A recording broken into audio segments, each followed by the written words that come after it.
Hi friends, how are you? ఇప్పుడు మా ఆవిడ నాటుకోడి పులుసు చేస్తుంది. దానికి కావాల్సిన పదార్థాలు ఇవి కావాలి, చూసుకోండి ఒకసారి. ముందుగా పాన్ పెట్టుకొని అందులో ఒక 2 గంటలు ఆయిల్ పోసుకోవాలి. ఇది కుక్కర్ అండి. ఇది కేజీ 2 కేజీలు నాటుకోడి తీసుకుంటే మనకి కేజీన్నర నాటుకోడి వచ్చింది. ఇప్పుడు మనం నాటుకోడి పులుసు చేస్తున్నాం. మన విజయవాడ స్టైల్ నాటుకోడి పులుసు అండి ఇది. చూడండి నాటుకోడి పులుసు ఎలా ఉందో చేసి చూపిస్తాం. మీరు కూడా ట్రై చేసి దాన్ని చూసి చూడండి ఒకసారి. ఆయిల్ అడిక్కింది. ముందుగా కట్ చేసి పెట్టుకున్న ఆనియన్ ముందు వేసుకోవాలి. ఒక 4 ఆనియన్ తీసుకొని సరిపోతాయి. 4 ఆనియన్ మనం ముందుగా కట్ చేసి పెట్టుకున్నాం కదా, వేసుకొని ముందు కలుపుకోవాలి. అది యాగనివ్వాలి ఆనియన్. ఆయిల్ 8 గంటలు ఆయిల్ వేసామండి. చిన్న గరిటెతో 8 గంటలు వేసాం ఆయిల్.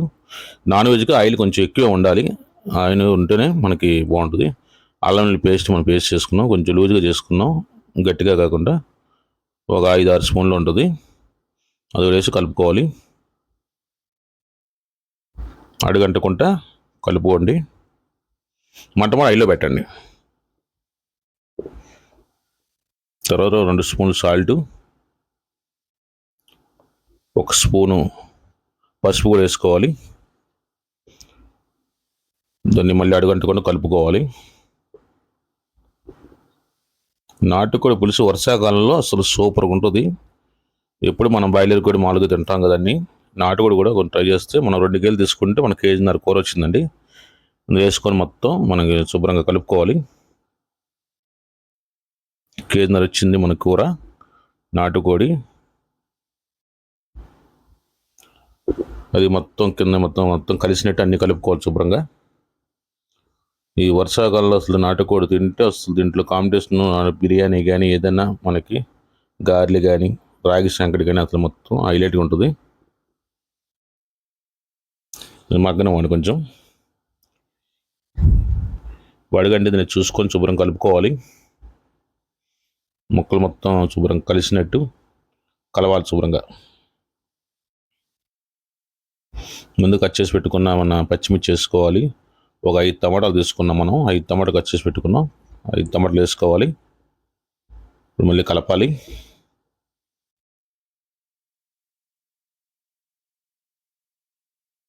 ట్రై చేయండి, అందరూ ట్రై చేస్తే ఒకసారి మనం వండితే నీట్గా బాగుంటుంది. నాటుకోడి టేస్ట్ బాగుంటుంది. అందరూ కొంచెం బోన్స్ ఎక్కువ ఉంటే గట్టిగా ఉంటుందని ఇష్టపడరు, కానీ నాటుకోడి టేస్ట్ నాటుకోడి.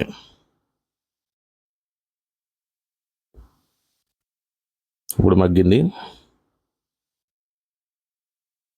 ఒకసారి కలపండి. కలిపిన తర్వాత వాటర్ అందులో ఆల్రెడీ మన కూరలో కడిగిన వాటర్ ఉంది కదా, అది మొత్తం మగ్గిన తర్వాత వాటర్ వస్తుంది.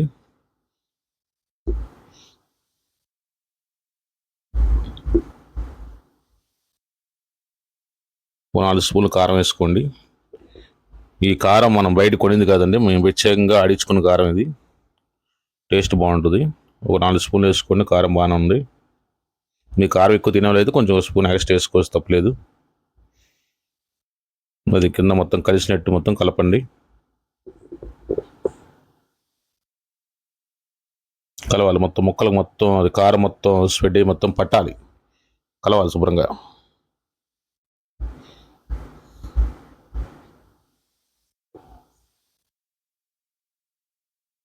నిమ్మకాయలు 2 నిమ్మకాయలు తీసుకున్నాం. కొంచెం పులుపు లైట్గా యాడ్ అవ్వాలన్నమాట. అదే మొత్తం టేస్ట్ కొంచెం వెరైటీగా మారుద్ది. 2 నిమ్మకాయలు మనం పిండుకుంటున్నాం. మీకు ఇష్టమైతే పిండుకోండి, అది లేదు. నిమ్మకాయ మాకు ఇష్టం కాబట్టి అది పిండుకుంటున్నాం. కొంచెం పులుపు ఉంటే లైట్గా టేస్ట్ బాగుంటుంది. అది టమాటాలు పులుపు ఉంటుంది, కానీ నిమ్మకాయ కూడా చేస్తే నిమ్మకాయ టేస్ట్ వేరే వస్తుంది.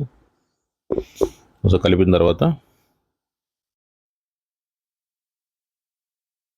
ఇది మనం ఎండు కొబ్బరి ధనియాల పొడి అండి. ఇది 2 మిక్స్ పెట్టాం. ఒక 4 స్పూన్లు వేసుకోండి. ఇది ఎండు కొబ్బరి ధనియాలు, ఇది పొడి. ఇది 4 స్పూన్లు వేసి కలుపుకోండి. తర్వాత గరం మసాలా 2 స్పూన్లు వేసుకుంటున్నాం. గరం మసాలా అదే మన చికెన్ మసాలా ఏదైనా కూడా గరం మసాలా అంటే మొత్తం 2 వస్తాయి. 2 స్పూన్లు వేసాం. మొత్తం కలిపి మొత్తం కలిసినట్టు కలుపుకోండి. అడుగంటున్నాం మాకండి, అడుగంటుంది మొత్తం మాడిపోతే స్మెల్ బాగోదు. అడుగంటకుండా ఇప్పుడు ఇవన్నీ వేసినప్పుడు మనం సిమ్లో పెట్టుకోవాలి. మనం హైలో పెట్టుకోకుండా కొంచెం లైట్ సిమ్లో పెట్టుకొని ఇవన్నీ ఐటమ్ వేసుకుని కలుపుకోవాలి. మళ్ళీ మనం అన్నీ అయిపోయిన తర్వాత మళ్ళీ హైలో పెట్టుకోవాలి. మనం అంటే అడ్జస్ట్మెంట్ చేసుకోవాలి. సాల్ట్ కారం ఉప్పు చూసుకోవాలి. అందులో సాల్ట్ తగ్గింది, సాల్ట్ వేస్తున్నాం.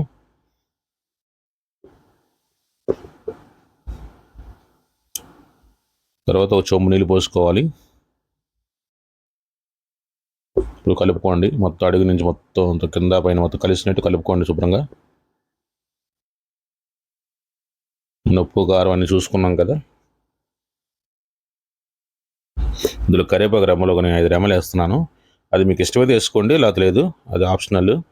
అది లేదు స్కిప్ చేసేయండి. లేకపోతే ఇప్పుడు మన కుక్కరు మనం ఒక 5 విజిల్ వచ్చినట్టు మనం కుక్కర్ పెట్టుకోవాలి.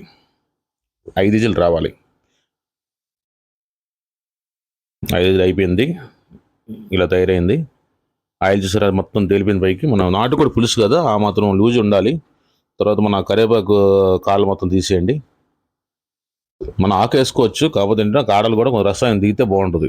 అందుకోసం మనం కాడలతో వేసాం. ఆ కాళ్ళు మొత్తం ఏరేసి తీసేయండి, బయట తీసేయండి. చూసారా ఆయిల్ చూసారా అంత ఎర్రగా ఉందో, అసలు చూస్తూనే నోరు ఊరిపోతుంది. ఇది నాటుకోడి పులుసు అంటే కుక్కర్లో పెట్టిన తర్వాత ఈ మాదిరి తయారవ్వాలి. ఆయిల్ అలాగే తేలాలి. ఆయిల్ తేలిందంటే కూర అయిపోయినట్టే. చూసారా మన ఏంటంటే ఇప్పుడు మొత్తం శుభ్రం కలుపుకున్న తర్వాత మొత్తం కింద పైన మొత్తం కలవాలి. కలిసిన తర్వాత మనం స్టవ్ వెలిగించుకోండి. మళ్ళీ స్టవ్ వెలిగించి మళ్ళీ కాసేపు మనం మగ్గాలి. ఇప్పుడు కొత్తిమీర కూడా వేసుకోవాలి. మనం ముందు స్టవ్ వెలిగించిన తర్వాత అది మొత్తం మళ్ళీ ఉడుకుతుంటుంది. కొంచెం వాటర్ లెవెల్ కొంచెం లెవెల్ తగ్గాలి. కొంచెం మనం కొత్తిమీర కట్ చేసి పెట్టుకున్నాం కదా, కొత్తిమీర వేసుకోండి. లాస్ట్లో కొత్తిమీర వేస్తే ఆ స్మెల్ కొంచెం బాగుంటుంది. ఫస్ట్ వేస్తే స్మెల్ మొత్తం తగ్గిపోద్ది. కలుపుకున్న తర్వాత కాసేపు మూత పెట్టి ఒక 5 నిమిషాలు ఉంచండి.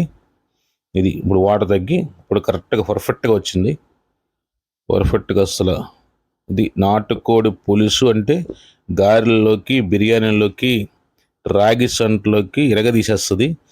రాయలసీమలో బాగా ఇష్టపడతారు. మన విజయవాడలో కూడా ఇది స్టైలు. చూడండి అందరూ ఇష్టపడతారు దీన్ని. ఈ కలర్ రావాలి, ఇలాగ ఆయిల్ తేలాలి, గేవి ఈ టిక్నెస్ ఇలా ఉండాలి కరెక్ట్గా. బాగా లూజ్గా ఉన్న కూడా బాగోదు. ఇది నాటుకోడి పులుసు. ఛానల్ నచ్చితే సబ్స్క్రైబ్ చేసుకోండి, లైక్ చేయడం మర్చిపోమాకండి, మా ఛానల్ ఫాలో అవ్వండి. హాయ్ ఫ్రెండ్స్, అవరి బాయ్. చూసారు ఎలాగుందో.